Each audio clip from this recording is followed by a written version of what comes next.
Hamas के द्वारा Israel पर किए गए भीषण हमले के बाद इजराइल को मिला खाड़ी के इस ताकतवर मुस्लिम देश का साथ। जी हाँ दोस्तों, हमास के इजराइल पर भीषण हमले के बाद पूरे खाड़ी देशों में तनाव अपने चरम पर पहुंच गया है। इजराइल पर हमले का जहां ईरान और कई मुस्लिम देशों में जश्न मनाया जा रहा है, वही खाड़ी के एक अहम मुस्लिम देश यूएई ने हमास को जमकर लताड़ा है। यूएई ने कहा कि हमास का इजराइल पर हमला बहुत गंभीर और बहुत ज्यादा भड़काने वाला है। यूएई के विदेश मंत्रालय ने एक बयान जारी करके कहा कि वे इन खबरों से स्तंभित है कि हमास के सदस्यों ने इजराइल के लोगों को उनके घरों से निकालकर बंधक बना लिया है। हमास के हमले में अब तक 700 इजरायली और विदेशी नागरिक मारे गए हैं। यूएई ने कहा, इजराइल और फिलिस्तीन दोनों ही देशों के आम नागरिकों को अंतर्राष्ट्रीय मानवीय कानून के तहत पूर्ण संरक्षण मिला हुआ है और उन्हें संघर्ष में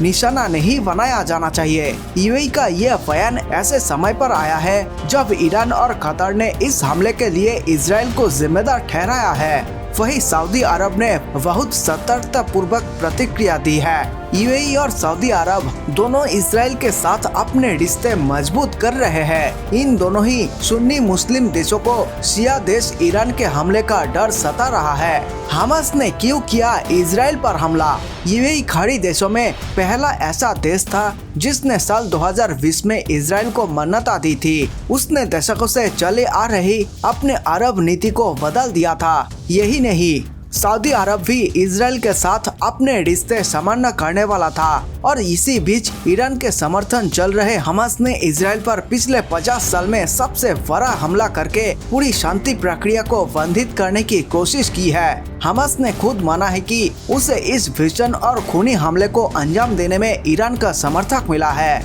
इजराइल और हमास के बीच युद्ध में ईरान समर्थित हिजबुल्लाह ने भी इजराइल मोर्टार से हमला किया है। इसको देखते हुए इजराइल की सेना को कई मोर्चों पर जूझना पड़ रहा है। इस सदमे के बीच इजराइल ने अपने 1 लाख सैनिकों को जुटा लिया है और वे अब गाजा में भीषण हमले की तैयारी कर रहा है। वही इजराइल के पीएम बेंजामिन नेतन्याहू ने चेतावनी दी है कि लंबे और बहुत कठिन युद्ध के लिए देश को तैयार रहना होगा। इजराइल के सैनिक और फाइटर जेट लगातार हमास के ठिकानों पर बम बरसा रहे हैं, जिसमें सैकड़ों फिलिस्तीनी हताहत हुए हैं।